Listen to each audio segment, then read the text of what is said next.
The Prime Minister is facing a revolt from the states over energy policy, with the New South Wales Premier Dominic Perrottet declaring that the federal government would have to repay the state's taxpayers if it imposes a cap on coal prices. Joining me now live is the New South Wales Opposition Leader Chris Minns.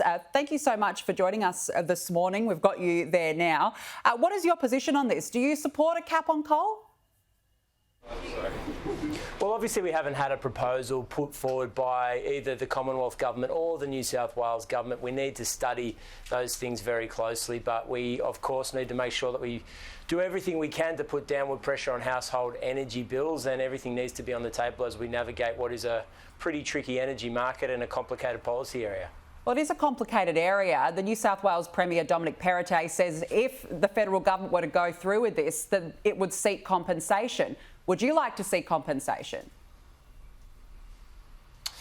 I'm not sure whether Premier Perrottet has in fact been briefed by the Commonwealth Government or not. We certainly haven't been, but if we're in a situation where New South Wales energy consumers or companies are in a position where there's going to be a cap, then obviously the Commonwealth's got deeper pockets than the New South Wales Government does. And when we've got $180 billion of debt racked up by Mr Perrottet's government, obviously every part of the budget cycle is squeezed at the moment, and we need to think about that when we look at complicated policy interventions. All right, let's turn to New South Wales now. There are reports today that unused wards at Campbelltown Hospital, southwest of Sydney, were tendered out to film studios by the state government. Now, you've obtained documents on this. What have you found out?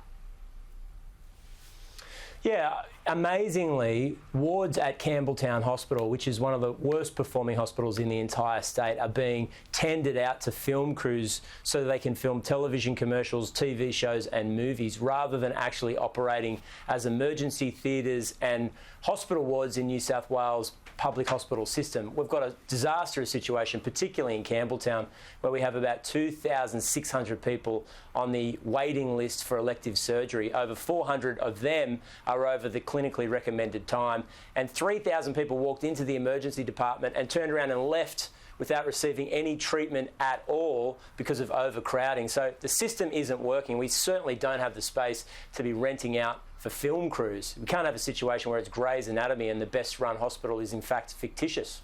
OK, so if you're elected in March, what will you do to address waiting times for patients?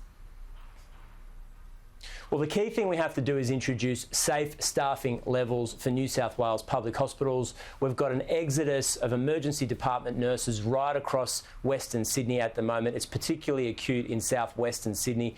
We have to make sure also that we build the kind of infrastructure, in addition to Campbelltown, that part of Sydney needs. So its population is expected to increase by 33% in the next decade and a half. There's a recommendation to build or rebuild Fairfield Hospital. We've committed to it.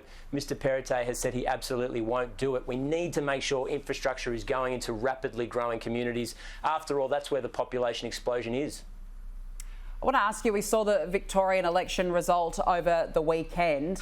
Does this give you, I guess, a sense of optimism as you head into March, because the result was so overwhelmingly good for Labor? How do you feel about it? I genuinely don't think there's too many lessons to be learned in New South Wales. After all, everyone that voted last weekend cannot vote by definition in the New South Wales poll in a few months' time. No, we're going to have to fight it issue by issue in this state, and I think, New South Wales politics is very different to Victorian politics. But we're hopeful and we're ready for the contest ahead, and obviously issues like healthcare in Western Sydney are going to be front and centre because many, many people are doing it tough at the moment. All right, just finally, the Socceroos match against Argentina will be live streamed at Darling Harbour's Tumbalong Park on Sunday morning. You were on the front foot about it yesterday. You wanted it live streamed. Will you be going along?